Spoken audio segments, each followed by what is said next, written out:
किशोर साहू जो हिंदी सिनेमा के महान अभिनेता, महान निर्देशक, महान पटकथा लेखक, महान निर्माता और संयोगवश उनका जन्म छत्तीसगढ़ के दुर्ग में हुआ था। उनके जो दादा थे आत्मानंद साहू, वो उस ज़माने में एक्स्ट्रा असिस्टेंट कमिश्नर थे और दुर्ग में 22 अक्टूबर 1915 को उनका जन्म हुआ। उनके दादाजी एक्स्ट्रा असिस्टेंट कमिश्नर से रिटायर होने के बाद शक्ति के राजा के दीवान रहे, रायगढ़ के राजा के दीवान रहे और इसलिए किशोर साहू का जो बचपन है वो शक्ति में, रायगढ़ में और दुर्ग में बीता है। और बाद में स्कूली पढ़ाई उनकी राजनांदगांव में हुई है, जहां उनके मामा बीएनसी मिल्स में काम करते थे। और राजनांदगांव में ही पहली बार उन्होंने बिजली देखी, उससे पहले बिजली देखी नहीं थी और शायद छत्तीसगढ़ में सबसे पहली बार बिजली आई तो राजनांदगांव में आई। छत्तीसगढ़ में जो पाइप से जो पानी की सप्लाई शुरू हुई वो राजनांदगांव में आई। तो उनका जो स्कूली जो जीवन था, जिसमें हम पढ़ने लिखने और जानते हैं, थोड़ी सी दुनिया को समझना शुरू करते हैं, वो राजनांदगांव में बीता। और राजनांदगांव की स्मृतियाँ किशोर साहू में इस कदर स्थायी घर चुकी थी कि वो हमेशा बॉम्बे में इतने बड़े स्टार होने के बाद भी उनको हमेशा राजनांदगांव याद आता था। राजनांदगांव के तालाब, राजनांदगांव की सड़कें, राजनांदगांव के स्कूल, राजनांदगांव का बीएनसी मिल्स, छत्तीसगढ़ी स्त्रियों का तालाब से नहा के जाना, देखना उनको, मतलब सब कुछ छत्तीसगढ़ का जो की संस्कृति जो थी वो उनको अभिभूत किया करती थी किशोर साहू को। बाद में किशोर साहू बीए की पढ़ाई करने के लिए नागपुर चले गए, जहाँ मॉरिस कॉलेज में पढ़ते रहे और नाटकों में अभिनय भी करते थे। फिर सहसा उनको लगा नागपुर में कॉलेज बीए पास करने के बाद कि मुझे बम्बई जाना चाहिए, वहाँ थोड़ा कोशिश करनी चाहिए फिल्म वगैरह में। खूबसूरत तो थे ही वो, 5 फीट 8 इंच के बहुत खूबसूरत नौजवान थे वो, लगभग 9 इंच के। तो वो बॉम्बे चले गए और बॉम्बे में उस समय जो सबसे बड़ी स्टूडियो थी वो देविका रानी की थी। तो वो कोशिश करते थे कि बॉम्बे टाकीज की स्टूडियो में जाएं, घुसे, थोड़ा शूटिंग देखें, लोगों से मिलें, पर संभव नहीं हो पा रहा था उनसे, कोई घुसने नहीं देता था उनको। तो एक दिन अशोक कुमार उसको जाते हुए दिखे, तो अशोक कुमार से कहा कि मैं भी देखना चाहता हूँ कि बॉम्बे टाकीज कैसी है, देविका रानी कैसी है, प्रोडक्शन हाउस कैसा है। तो अशोक कुमार ने कहा चलो चलो मेरे साथ चलो, तुम आओ, कहाँ से आए हो। तो इस तरह अशोक कुमार से परिचय हुआ। फिर अशोक कुमार को देविका रानी से मिलाया, देविका रानी बड़ी मिल के उनसे प्रभावित हुई और फिर ये कोशिश करते रहे कि मुझे भी फिल्मों में कुछ चांस मिल जाए।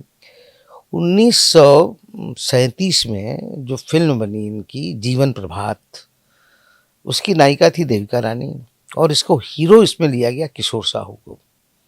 और वो फिल्म जो है बड़ी सुपर डुपर हिट हो गई और इनकी जोड़ी भी सुपर डुपर हिट हो गई, देविका रानी और किशोर साहू की, और पहली फिल्म थी 1937 जीवन प्रभात। उसके बाद उसके पति के साथ उनका अनबन हो गया किशोर साहू का और उन्होंने कहा आप दूसरी फिल्म में तुम नहीं लेंगे। तो उस समय जब ये जीवन प्रभात कर रहे थे किशोर साहू, तो मात्र 22 साल के नवयुवक थे जो नागपुर से पहली बार बम्बई गए थे। और जब फिल्म बन गई और उनको लगा कि अब तो मुझे बॉम्बे टाकीज काम देगा नहीं, उसके पति के साथ मेरा झगड़ा हो रहा है, वो पति पसंद नहीं कर रहा है इनको, तो उन्होंने खुद का अपना एक प्रोडक्शन हाउस खोल लिया 23 साल की उम्र में और बहुरानी फिल्म बनाई देविका रानी को लेकर, और बहुरानी भी सुपर डुपर हिट फिल्म हुई।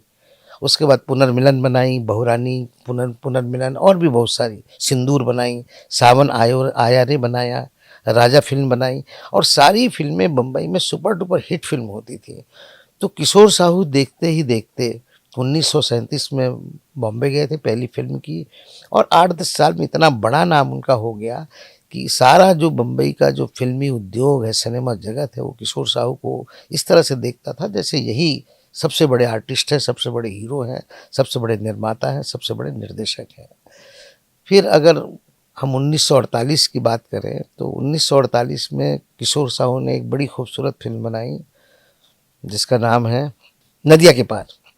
नदिया के पार फिल्म बनाई 1948 में, और उस समय दिलीप कुमार बम्बई आके कोशिश कर रहे थे कुछ अच्छी फिल्में मिल जाए, लेकिन उनकी फिल्में फ्लॉप हो रही थी दिलीप कुमार की फिल्में। तो दिलीप कुमार को समझ में नहीं आ रहा था क्या किया जाए, तो किशोर साहू ने कहा कोई बात नहीं, मैं आपको एक फिल्म में ले रहा हूँ और एक अच्छी फिल्म बनेगी जिससे आपकी स्थिति अच्छी हो जाएगी, आप हिट हो जाएंगे बॉम्बे में। तो कामिनी कौशल को हीरोइन उन्होंने साइन किया और दिलीप कुमार को हीरो। और नदिया की पार फिल्म बनाई 1948 में। और नदिया के पार में एक काम उन्होंने ये किया कि कामिनी कौशल को पूरा का पूरा छत्तीसगढ़ी एक अ, अ, लड़की के रूप में रखा। छत्तीसगढ़ी में जैसे लुगरा पहनते हैं, जैसे पहुँची माला पहनते हैं, जैसे और भी सब आभूषण पहनते हैं, तो क्या उस नाम तरह है से तुम्हारा? उसने पहनाया। और बोली भी छत्तीसगढ़ी रखी उस फिल्म में वो मछुओं के 1948 बच्चे में, दिख जब रहे हैं ना, छत्तीसगढ़ी हाँ। फिल्म का कहीं कुछ वो डाल अस्तित्व ही रखे नहीं था। और दिलीप कुमार को बताया गया कि दिलीप कुमार राजकुमार कॉलेज में पढ़ के फिर गांव लौटते हैं मोतीपुर। और मोतीपुर राजनांदगांव का तो अब शामिल हो गया हिस्सा, लेकिन पहले थोड़ा सा दूर था। लेकिन मोतीपुर किशोर साहू के दिमाग में था जब वो पढ़ रहे थे। तो बॉम्बे में जो उन्होंने स्टूडियो में जो शूटिंग की, उसमें बताया कि ये मोतीपुर गांव है और दिलीप कुमार ट्रेन में बैठ के रायपुर से मोतीपुर आ रहे हैं और ट्रेन से उतरते ही बता रहे हैं कि मैं राजकुमार कॉलेज रायपुर से पढ़कर आ रहा हूँ, मेरी शिक्षा पूरी हो गई है। और पूरी की पूरी शूटिंग जो है वो बॉम्बे में हुई। तब आउटडोर शूटिंग का ज़माना नहीं था, इंडोर शूटिंग होता था स्टूडियो के अंदर। तो पूरी फिल्म उन्होंने वहीं शूट की, नदिया के पार। और वो फिल्म इतनी सुपर डुपर हिट हुई, गाने भी बहुत अच्छे अच्छे हैं उस फिल्म में। कठवा के नैया बनई है मलहवा, नदिया के पार दे उतार। आहा आहा आहा आहा आहा। तो दिलीप कुमार, उस फिल्म से ये हुआ कि दिलीप कुमार की स्थिति बहुत सुदृढ़ हो गई। और बाद में तो जानते हैं लोग कि इस समय अगर मैं किशोर साहू की बात कर रहा हूँ तो उसको जानने वाले कब होंगे, पर दिलीप कुमार को जानने वाले आज भी करोड़ों में होंगे। पर दिलीप कुमार की जो नैया हिचकोले खा रही थी, उसको नदिया के पार में बिल्कुल किनारे पर लाकर ही छोड़ा किशोर साहू ने। तो किशोर साहू इस तरह के व्यक्ति थे। फिर 1960 में, या उससे पहले हम बात करें 1954 में, उन्होंने एक और फिल्म बनाई मयूर पंख, जिसको हम पहली हिंदी की स्टीमेन कलर फिल्म कह सकते हैं, मेगा कलर फिल्म कह सकते हैं। और मयूर पंख जो है कांस फेस्टिवल तक गया और ग्रैंड पुरस्कार लेकर आया। और बड़ी खूबसूरत फिल्म थी जिसकी शूटिंग कान्हा किसली में और तमाम जगहों पे हुई। और उस फिल्म को अवार्ड भी मिला। बहुत अच्छी फिल्म थी मयूर पंख। फिर 1960 को हम याद करें तो 1960 में एक फिल्म आई, दिल अपना और प्रीत पर आई, जिसकी हीरोइन थी मीना कुमारी और हीरो थे राजकुमार। और इसकी भी बड़ी रोचक कहानी है। मीना कुमारी चाहती थी कि दिल अपना और प्रीत पर आई में हीरो के रूप में किशोर साहू काम करें। कमाल अमरोही उनके पति थे, जो किशोर साहू से बड़े नाराज रहते थे। वो नहीं चाहते थे कि मीना कुमारी के साथ किशोर साहू हीरो के रूप में काम करें, नायक के रूप में। तो मीना कुमारी से कहा नहीं नहीं, मैं उसको तो हीरो के रूप में नहीं लूँगा। हाँ, डायरेक्शन अगर कहो तो डायरेक्शन वो कर सकते हैं किशोर साहू इस फिल्म का, दिल अपना और प्रीत पर आएगा, पर हीरो नहीं रहेंगे। तो फिर इनके साथ मीटिंग होती है किशोर साहू के साथ, तो तय होता है कि राजकुमार हीरो के रूप में काम करेंगे और हीरोइन के रूप में मीना कुमारी रहेंगी। और उसकी पूरी शूटिंग वूटिंग जो है वो होती है और बाहर होती है। दिल अपना और प्रीत पर आई कई मायने में हिंदी की उल्लेखनीय फिल्म इस अर्थ में है क्योंकि पहली बार आउटडोर शूटिंग की शुरुआत 1960 में इस फिल्म से होती है, मीना कुमारी और राजकुमार को लेकर। बहरहाल फिल्म तो बन गई।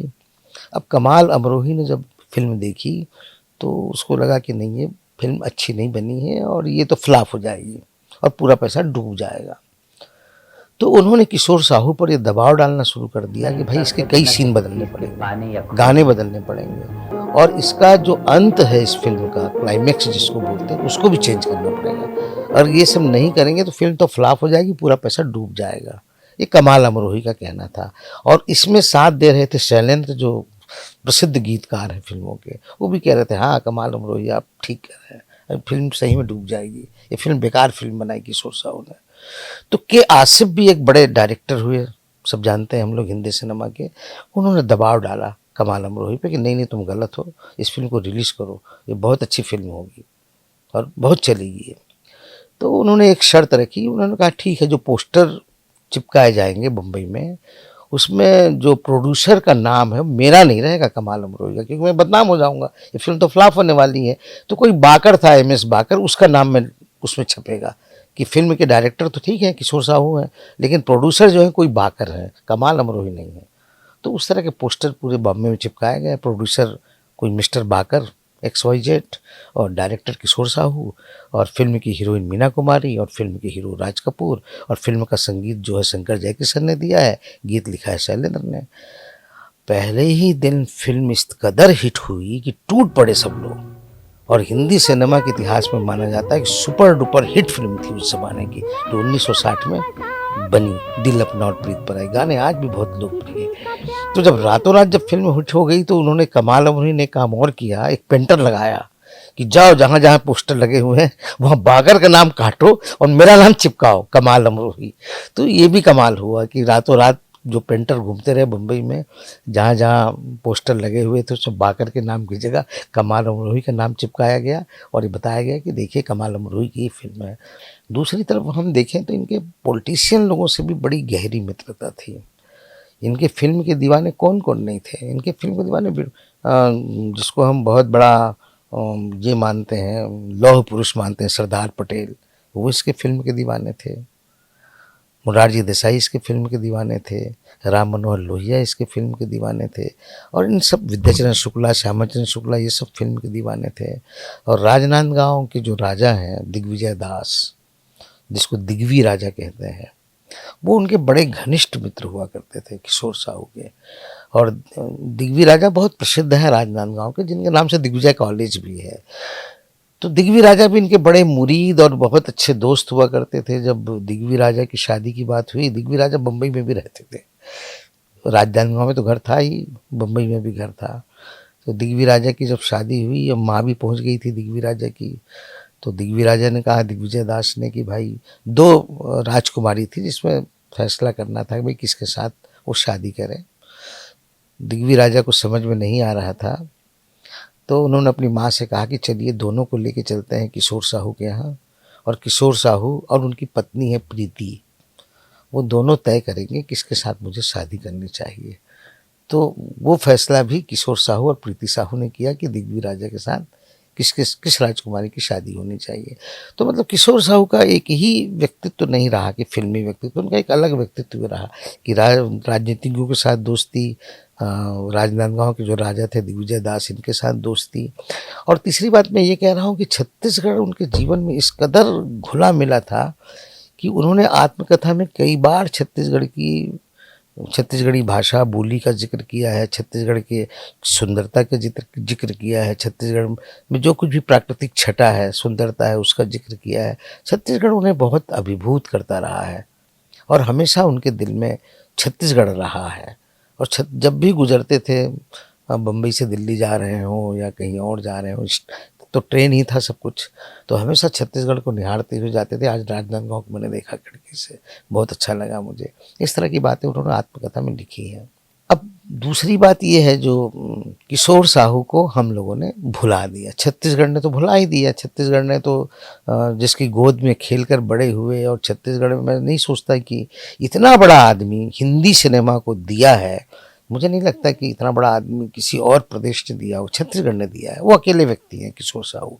और उस ज़माने को आप याद कीजिए तो उनका जो घर था, वो घर उनका चेंबूर में था, 4 एकड़ ज़मीन में, जिस पर बाद में आर के स्टूडियो बना, जिसको अभी उसके बेटे ने बेच दिया, रणधीर कपूर ने। आर के स्टूडियो बिक गया, पर वो पूरा का पूरा आर के स्टूडियो जो 4 एकड़ ज़मीन में चेंबूर में था, वो इसका घर था, घर हुआ करता था किशोर साहू का। और जैसा मैं आपको अभी बता रहा था कि माला सिन्हा, साधना, राजकुमार, मनोज कुमार, महमूद, शोभा खोटे, इन सब को फिल्मों में, और इवन वी शांताराम की बेटी राजश्री, इन सबको फिल्मों में अवसर देने का काम जो है अकेले किशोर साहू ने दिया। सब उन्हीं की देन है किशोर साहू की। साधना को फिल्म में लाने का श्रेय और नाम रखने का श्रेय भी उनको जाता है। माला सिन्हा के साथ भी यही है, मनोज कुमार के साथ भी यही है, राजकुमार के साथ भी है। पता नहीं कितने सारे लोगों को उन्होंने फिल्म में जगह दिलवाई और उनका नाम रोशन करवाया। और देवानंद, जिसकी हम बात करते हैं, गाइड फिल्म में काम किया है उन्होंने, मार्को का रोल किया है देवानंद की फिल्म में।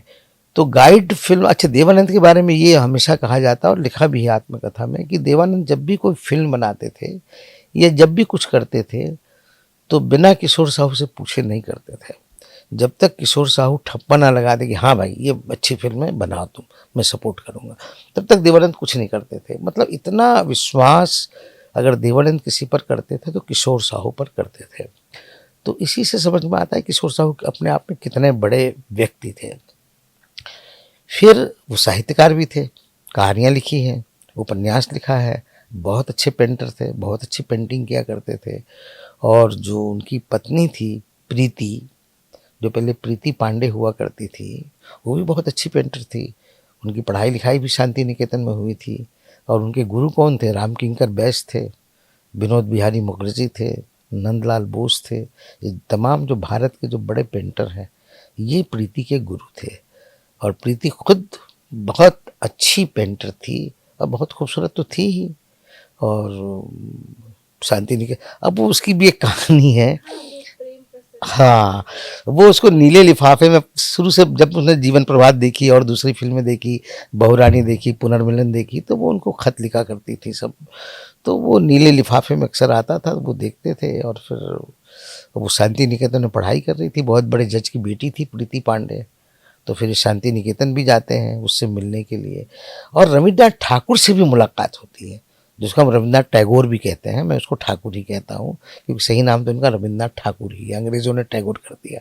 तो रविन्द्रनाथ ठाकुर से किस तरह उनकी मुलाकात होती है शांति निकेतन में, वो भी बहुत सुंदर वर्णन उनकी आत्मकथा में है, मेरी आत्मकथा में किशोर साहू ने लिखा है। शांति निकेतन का चित्र तो है ही, पर गुरुदेव रविन्द्रनाथ ठाकुर से भी मिल रहे हैं, बात कर रहे हैं, उसका भी बहुत सुंदर उल्लेख उन्होंने अपनी आत्मकथा में किया है। और मैंने खुद, जब मैं उनके बेटे से मिला, विक्रम साहू से, किशोर साहू के बेटे से, तो मैंने खुद उनकी दोनों की पेंटिंग भी देखी है। उनकी फिल्म आई थी राजा। राजा फिल्म बहुत सुपर डुपर हिट फिल्म रही और अलग तरह की फिल्म थी अपने आप में। सब लोग उसको बोलते रहे कि राजा जो है फ्लॉप फिल्म होगी और ये होगा और कुछ नहीं होगा, ख़राब है ये। पर राजा भी सुपर डुपर हिट हुई। और प्यासा फिल्म जो गुरुदत्त की है, जो बड़ी अनमोल फिल्म मानी जाती है गुरुदत्त की प्यासा, वो सारा कुछ कंटेंट जो है वो राजा का ही है। राजा में जो पूरा कंटेंट है उस फिल्म का, विषय है, वही प्यासा में भी है। तो प्यासा एक तरह से आप कहें तो राजा का एक तरह से, नकल तो नहीं कहूँगा, नकल शब्द अपने आप में ख़राब है, बहुत प्रभावित फिल्म है राजा उसकी, किशोर साहू की, जिसको अच्छा गुरुदत्त भी उसको बहुत मानते थे। गुरुदत्त खुद उस पर काम करना चाहते थे फिल्मों में कि मुझे भी आप रोल दे दीजिए। अब चूंकि वो खुद डायरेक्टर थे, उनको लगता था नहीं, इस फिल्म के लिए तो मैं ही अच्छा अभिनेता साबित हो सकता हूँ, तो इस तरह से वो खुद काम करते थे। और राजा फिल्म भी बहुत अलग किस्म की फिल्म है। सावन आया रे भी उनकी बड़ी महत्वपूर्ण फिल्म है। उनकी सारी फिल्में सुपर डुपर हिट फिल्में हुआ करती थी और हर टाकीज़ में लोग चाहते थे कि उसकी फिल्म को रिलीज़ करें, कि किशोर साहू की फिल्में तो सुपर डुपर हिट होनी ही है, कई महीनों चलनी है फिल्म, उतरनी ही नहीं है। तो इस तरह के वो बड़े अनमोल सितारे हुआ करते थे किशोर साहू, जिनकी हर फिल्म को लोग देखना पसंद करते थे। फिर बाद में जब वो बहुत दिनों के अंतराल के बाद एक फिल्म बनाने की सोची, जब हरे कांच की चूड़ियाँ, जो बात की फिल्म है, बहुत बात की फिल्म है, तो उनको समझ में नहीं आ रहा था कि मुझे जिस तरह की हीरोइन चाहिए, एकदम फ्रेश, हरे कांच की चूड़ियाँ के लिए, वो मिल नहीं रही है, क्या करूँ मैं। तो तब नैना जो इनकी बेटी थी, इनके 2 बेटे हैं और एक बेटी है। तो नैना जो थी उस समय बॉम्बे में ही पढ़ती थी, पर हॉस्टल में रह के पढ़ती थी, घर से नहीं पढ़ती थी, हॉस्टल में पढ़ती थी। और छुट्टी का समय था, शायद दीपावली या किसी समय में, वो घर आई हुई थी हॉस्टल से, बैठी हुई थी। और इनके दिमाग में तो कई दिनों से चल रहा था हरे कांच की चूड़ियाँ, हीरोइन विश्वजीत तो ठीक है हीरो, पर हीरोइन कौन, विश्वजीत के अपोजिट में। तो सुबह सुबह उन्होंने अपनी बेटी को देखा बैठी हुई है और ये भी बैठे हुए सोच रहे हैं। तो उन्होंने कहा, अरे नैना तुम फिल्मों में काम करोगी क्या? उसने कहा, पापा मैंने तो जीवन में कभी फिल्मों में काम नहीं की और कभी पूछा भी नहीं आपने। नहीं नहीं तुम काम कर सकती हो। बोले मैं एक्टिंग मुझे नहीं आती। बोले वो मेरा काम है, मैं तो सबको सिखा चुका, माला सिन्हा को, साधना को, सबको हीरोइन बना चुका मैं, तो तुम तो चिंता मत करो, तुम बताओ तुम तैयार हो कि नहीं। फिर उसने माँ से चर्चा की कि मम्मी ये मेरे को पापा वैसा सब बोल रहे हैं, मुझे तो कभी कहा ही नहीं और मैंने सोचा भी नहीं। तब तक उसने सोचा भी नहीं था कि फिल्म में उसको आना है और कैरियर बनाना है। तो बहरहाल बात बन गई, हरे कांच की चूड़ियाँ फिल्म बनी विश्वजीत और नैना साहू को लेके, और ये भी बहुत अद्भुत फिल्म रही विषय वस्तु। और हिंदी सिनेमा के एक नया मोड़ है उस, वो जो है हरे कांच की चूड़ियाँ। गाने तो सुपर डुपर हिट रहे हैं उसके। विश्वजीत और नैना साहू का काम भी बहुत अधिक पसंद किया गया और एक अलग विषय की फिल्म बनी है कि जिसमें प्रेम तो दोनों में होता है, विश्वजीत और इसमें, लेकिन ये गर्भवती हो जाती शादी से पहले। बच्चे को जन्म देती है। सब पूछते हैं कि पिता कौन है, ये कैसे हो गया, एक कुंवारी लड़की जन्म दे रही है। आप उस समय सोचिए, आप 1964-65 का पीरियड रहा होगा, 65 का पीरियड। उस ज़माने में इस तरह की विषय वस्तु को लेकर फिल्म बनाना, एक कुंवारी लड़की है, भारतीय लड़की, वो गर्भवती हो गई और बच्चे को जन्म देती है और बच्चे के साथ रहती है, तो ये कितनी कठिन बात है। आज हम सोचेंगे तो आज भी कठिन है ये, लेकिन उस दौर में कितनी कठिन बात होगी। और किसी को नहीं बताती कि इसके पिता कौन है, और सब जमाना उसको पूरा खराब निगाहों से देखता है, देखो ऐसी है, ये है, वो है। तो आखिरी में खैर विश्वजीत के साथ मुलाकात होती है, फिर बेटे को अपनाता है, इसको अपनाता है। लेकिन इस कठिन विषय वस्तु की फिल्म 1965 में या 66-67 में कोई डायरेक्टर, कोई प्रोड्यूसर कल्पना नहीं कर सकता, ये तो फ्लॉप होना ही है ऐसी फिल्में। तो उन्होंने ये रिस्क लिया और बड़ी सुपर डुपर हिट फिल्म रही। जब राजनांदगांव में जब 2016 में जन्म शताब्दी वर्ष मनाया गया, तो हम लोगों ने नैना साहू को भी आमंत्रित किया और विक्रम साहू जो उनका बेटा जो जीवित है उसको भी आमंत्रित किया, और नैना साहू से खूब सारी बातचीत भी की उस फिल्म को लेके हम लोगों ने, और उसको फिर फिल्म दिखाई। 2 दिन तक लगातार हम उनकी फिल्म दिखाते रहे, 22 अक्टूबर को और 23 अक्टूबर को 2016 में किशोर साहू जन्म शताब्दी महोत्सव में राजनांदगांव में। और नैना बड़ी प्रसन्न हुई, सब बताती रही, विश्वजीत ने ऐसा किया, वो किया, तंग बहुत करते थे, ये वैसा करते थे। और उनको बहुत अच्छा लगा कि पिता की स्मृति में राजनांदगांव में मतलब जन्म शताब्दी वर्ष में कार्यक्रम हो रहा है। उन्होंने कभी सोचा नहीं था कि इस तरह से कार्यक्रम भी हो सकता है। और उनका बेटा भी आया था गौतम, वो भी बहुत खुश हुए कि इतना अच्छा कार्यक्रम हो रहा है। बहरहाल 2016 में आई थी और 2018 में उनका देहावसान हो गया नैना जी का बॉम्बे में। और 1980 में जब बैंकॉक जा रहे थे तो उनका बैंकॉक हवाई नहीं, सॉरी, बैंकॉक तो यहाँ से बैंकॉक गए थे थाईलैंड, और बैंकॉक से उनको और कहीं जाना था, तो वहीं एयरपोर्ट पर ही उनको हार्ट अटैक आ गया, हृदयाघात हुआ और वहीं उनकी डेथ हो गई, मृत्यु हो गई 1980 में। अब फिर एक और प्रसंग पर मैं बात करूंगा, मैं उनकी आत्मकथा, जो बड़ा रोचक प्रसंग है ये। सब लोग ये कहते रहे, और हंस में राजेंद्र यादव ने कई बार लिखा कि किशोर साहू ने बहुत सुंदर आत्मकथा लिखी है 1974 में। और वो किशोर साहू के जो पिता थे कन्हैया लाल साहू, वो उस आत्मकथा को लेकर दिल्ली भी आए थे राजेंद्र यादव के पास, जो हंस के संपादक थे और अक्षर प्रकाशन के मालिक थे। तो दिखाया, तो पढ़ के बहुत अच्छा लगा उनको। राजेंद्र यादव को बिल्कुल छपने लायक किताब, हम छापेंगे। पर कन्हैया लाल साहू जो किशोर साहू के पिता थे, उन्होंने कहा कि इसको आर्ट पेपर पे छापना है, पूरा का पूरा कंप्लीट, बड़े प्रोडक्शन हाउस से कलर्ड एकदम। तो राजेंद्र यादव ने कहा भाई उस समय ये आत्मकथा लिखी थी 1974 में, और ये बात होगी 75 के आसपास की, 1975। तो उन्होंने कहा भाई ये तो बड़ा खर्चीला काम है, ये उस समय कलर प्रिंटिंग प्रेस भी कितने हुआ करते थे, आप सोचिए ना, कम ही हुआ करते रहोगे एक आध दो, उसका खर्चा भी अब तो नहीं कि रायपुर में हो गया, यहाँ हो गया, वहाँ हो गया, तो बम्बई भागना है या कलकत्ता भागना है, तो बोले बड़ा खर्चा आएगा। तो कन्हैया लाल साहू ने कहा भाई इतना खर्चा हम नहीं करेंगे। तो वो पांडुलिपि उठा के ले गए। फिर राजेंद्र यादव को किशोर साहू ने उस समय तार किया कि भाई आप आइए, एक आध दो दिन हमारे गेस्ट अतिथि के रूप में घर पे रहिए और इस पर चर्चा करेंगे आत्मकथा पर। 75-76 की बात है। वो गए, 2-3 दिन रहे, लेकिन वहाँ भी बात नहीं बनी आत्मकथा की कि कहाँ छपवाएं, क्या करें। बहरहाल आत्मकथा तो लिखी जा चुकी थी, 1974 में ख़त्म कर दी थी। और उस आत्मकथा को कमलेश्वर ने भी पढ़ी थी और अमृतलाल नागर ने पढ़ी थी, सब लोगों ने पढ़ी थी, धर्मवीर भारती ने पढ़ी थी, और सब लोगों का कहना था कि अद्भुत आत्मकथा, ये छपना चाहिए। पर ये चाहते थे बहुत ही ज़बरदस्त रूप में छपे, मल्टी कलर में और कलर्ड और बड़ा प्रकाशन, वो संभव नहीं हो पा रहा था। तो 1980 में तब तक उनकी मृत्यु हो गई बैंकॉक में। अब सवाल ये है कि राजेंद्र यादव बार बार लिख रहे हैं हंस में कि भाई उनकी आत्मकथा को ढूंढी जानी चाहिए, आत्मकथा प्रकाश में आना चाहिए, छपना चाहिए। अब मिले कैसे आत्मकथा? 1974 की आत्मकथा, 1980 में उनकी मृत्यु हो गई। फिर हम लोगों को पता लगा कि 2014 के आसपास हम लोगों को भी थोड़ा सा लगा कि भाई ढूंढना चाहिए आत्मकथा। फिर हम लोग कोशिश करते रहे कि किसी घर वाले के साथ तो कम से कम कांटेक्ट हो सके, घर वालों को पता मिल सके, टेलीफोन नंबर मिल सके। तो विष्णु खरे जो बड़े कवि आलोचक माने जाते हैं देश के, वो भी हमारे साथ लगे रहे, हम दोनों साथ लगे रहे।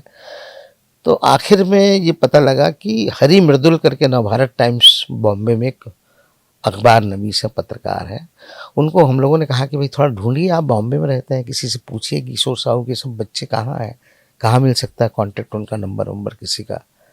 तो फिर उन्होंने कुछ दिन तलाश करने के बाद खबर की हम लोगों को कि उनका बेटा है विक्रम साहू, उसका पता मिला है और टेलीफोन नंबर मिला है, आप लोग बात कर लीजिए। तो हम लोगों ने जब बात की तो लद्दाख में किसी टीवी सीरियल की शूटिंग कर रहे थे। उन्होंने कहा मैं अमुक तारीख को बम्बई आऊँगा, तो आप आ जाइए। हम लोगों ने सिलसिला कुछ नहीं बताया क्यों आना चाहता है। विष्णु खरे और हम दोनों पहुँचे। ये 2016 की ही बात है, ये शायद जून की बात होगी, जून जुलाई की। तो हम लोग पहुँचे तो हम लोगों ने कहा भाई आपके पिता ने बहुत अच्छी आत्मकथा लिखी 1974 में, और छपी नहीं है अभी तक, वो कहाँ है, हम लोग ढूंढ रहे हैं। क्योंकि हमको लगता है कि वो आना चाहिए। हिंदी सिनेमा का, प्रारंभिक हिंदी सिनेमा का सबसे बड़ा इतिहास उसी में छिपा है। माला सिन्हा, राजकुमार, मनोज कुमार, साधना, देवानंद, दिलीप कुमार, राज कपूर, सब तो उसी में है, वहीदा रहमान। तो आना चाहिए, मीना कुमारी, कमाल अमरोही। तो उन्होंने कहा ऐसी कोई आत्मकथा मेरे पिता ने नहीं लिखी है, अगर लिखी होती तो मैं तो बड़ा बेटा हूँ, मुझे तो याद ही रहता, पिताजी बताते, कभी चर्चा भी करते, कहीं मिल भी जाती पांडुलिपि। ऐसा कुछ नहीं लिखा है, आप लोग गलत फहमी हो गई है। हम लोगों ने भाई गलत फहमी तो नहीं हुई है, सही है, ये थोड़ा ढूंढिए आप कहीं ना कहीं, और मिल जाए तो हमको ज़रूर खबर कीजिए, ये हमारा कॉन्टेक्ट नंबर है। तो 8-10 दिन बाद उन्हीं का फ़ोन आया विक्रम साहू का बॉम्बे से कि वो एक स्टोर रूम था जिसको हम लोग कभी खोलते ही नहीं थे, उसमें गंदा सा ट्रंक पड़ा है लोहे का, उसको खोला कि देखते हैं इसमें क्या है। तो उसमें गंदे से कपड़े में, गंदा कपड़ा तो होगा ही, इतने साल से रखा हुआ है वहाँ, कहाँ 1974 और कहाँ हम 2016 में उनसे कांटेक्ट कर रहे हैं। तो मिला तो वहाँ एक बहुत पतले पेपर में, जो टाइपराइटर में, रेमिंगटन में जो टाइप होता था ना, उसमें टाइप किया हुआ पूरी पांडुलिपि और कपड़े से बंधी हुई निकाल ली उसने। फिर फ़ोन किया कि आप आ जाइए, मिल गई है। फिर हम लोग, विष्णु खरे उस समय छिंदवाड़ा में थे, मैं रायपुर में, दोनों ने फिर टिकट विकट करवाई और दोनों फिर भागे बॉम्बे हम लोग। फिर दूसरे दिन पहुँचे उनके घर में, विक्रम साहू के घर में। तो उन्होंने दिखाया कि देखिए ऐसा ऐसा है और ये मिल गई है, तो बड़ी जर्जर हालत में। आप लोगों ने कहा तो मिली गई, मुझे तो पता भी नहीं था, कभी पिताजी ने नहीं बताया। तो बहरहाल खोल के दिखाया तो देखिए एकदम पन्ने जो है बिल्कुल फटने के बिल्कुल पतले एकदम। उस ज़माने में पतले पेपर आप लोगों ने देखा भी नहीं होगा, बहुत पतले पेपर में टाइप होता था वो। तो बहरहाल हम लोग कहा इसकी हम लोग फ़ोटो कापी करा लें। बोले नहीं। फ़ोटो खींच लें मोबाइल से? बोले नहीं। बोले क्यों? बोले 2.5 लाख रुपए देंगे तो हम, तब हम इसको देंगे। अपने पिता की आत्मकथा के लिए जो अभी तक पड़ा हुआ था, जो उन्हें पता भी नहीं था कि लिखी है, बोले 2.5 लाख रुपया देने पड़ेंगे। तो अब 2.5 लाख में तो विष्णु खरे ने मुझे देखा, मैंने उनको देखा। 2.5 लाख आज भी एक महत्व रखता है, और हम लोग नौकरी पेशा लोगों के लिए जिनकी कोई आय का साधन नहीं, मैं तो असिस्टेंट प्रोफेसर था, तो कहाँ से 2.5 लाख लाते। बहरहाल मैंने कहा चलिए हम देखते हैं, बात करते हैं। उसके बिना बोले कम तो करूँगा ही नहीं, 2.5 लाख के सिवा दूंगा नहीं। फिर मेरे मित्र थे दिनेश कुमार राठौर, इतिहास विभाग में, डिग्री गर्ल्स कॉलेज में। मैंने कहा यार मुझे 1.5 लाख चाहिए, कर्जे में दो, फिर बाद में हम तुमको देते रहेंगे थोड़ा थोड़ा करके, एक साथ तो नौकरी में कहीं भागेंगे भी नहीं। तो सब बोलने की ज़रूरत भी नहीं पड़ी, बहुत अच्छे दोस्त हैं, उन्होंने तुरंत 1.5 लाख रुपया मुझे दे दिया। मैं 2-3 दिन में टिकट कराया, मैं बॉम्बे पहुंच गया। और एक कॉन्ट्रैक्ट फॉर्म भी दस्तखत कराने के लिए कि भाई मैं 1.5 लाख आपको दे रहा हूँ, 1 लाख जब तक मैं नहीं दूंगा तब तक इस किताब का कोई भी उपयोग मैं नहीं कर सकूँगा। ये मैं दस्तखत करके ले गया। मैंने कहा ये 1.5 लाख नगद रखिए, ये रखा है, इसमें भी दस्तखत मैं कर देता हूँ कि अगर मैंने कुछ किया आपसे बिना 1 लाख और दिए तो फिर आप कुछ भी कोर्ट में जा सकते हैं मेरे खिलाफ, ये कुछ भी कर सकते हैं, लेकिन पांडुलिपि मुझे आप दे दीजिए, मैं 1.5 लाख कैश दे रहा हूँ और 15 दिन के अंदर 1 लाख रुपये और जमा कर दूंगा आपके अकाउंट में, अकाउंट नंबर दे दीजिए। और उससे उसके मतलब उसके पहले मैं कुछ नहीं करूँगा इस किताब से। तो बहरहाल 1.5 लाख लेने के बाद उन्होंने पांडुलिपि मेरे हवाले कर दी, और फिर मैंने 15 दिन के अंदर 1 लाख रुपये उनके अकाउंट में और भी डाल दिया यहाँ वहाँ से करके, तो 2.5 लाख हो गया कंप्लीट। फिर मैंने मुख्यमंत्री रमन सिंह थे, डॉक्टर रमन सिंह जी थे, और राजनांदगांव से ही विधायक थे और मुख्यमंत्री थे छत्तीसगढ़ राज्य के। तो हम लोगों ने उनको दिखाई कि ये पांडुलिपि है और ये जो वर्ष है 2016, ये जन्म शताब्दी वर्ष है। ये बात होगी अगस्त की बात होगी, नहीं अगस्त नहीं सॉरी, ये बात सितंबर की होगी। हमने कहा ये सितंबर महीना चल रहा है, 22 अक्टूबर को उनका जन्म शताब्दी वर्ष है और राजनांदगांव से उनका अद्भुत नाता रहा है और छत्तीसगढ़ से अद्भुत नाता रहा है। आप उसकी आत्मकथा को पढ़ पढ़ के देख लीजिए आप। हमने क्या किया था, फ्लिप लगा दिया था जहाँ जहाँ छत्तीसगढ़ का वर्णन था और बहुत सारे पृष्ठों में था। तो रमन सिंह जी ने पढ़ा, देखा, उनको भी अच्छा लगा। अरे वाह, कि मेरा निर्वाचन क्षेत्र है, वहाँ से इतना बड़ा हीरो निकला, हमको पता ही नहीं है, और छत्तीसगढ़ के बारे में जिस तरह लिखा है वो तो अद्भुत है। यहाँ के प्राकृतिक सौंदर्य, यहाँ लोगों के बारे में, छत्तीसगढ़ी बोली के बारे में, छत्तीसगढ़ी आभूषण के बारे में उनको भी अच्छा लगा। तो बहरहाल हमारे मित्र ने कहा भाई इनके 5 लाख खर्च हो गए, तो बोले ठीक है 5 लाख की तो कोई चिंता ही नहीं है, 5 लाख तो हम सरकार से दिला देंगे, इसको कहाँ से पब्लिश करवाएं। हमने कहा राजकमल प्रकाशन से, दिल्ली में सबसे बड़ा प्रकाशन वही है। बोले ठीक है उनको बुला लीजिए, हम उनको दे देते हैं।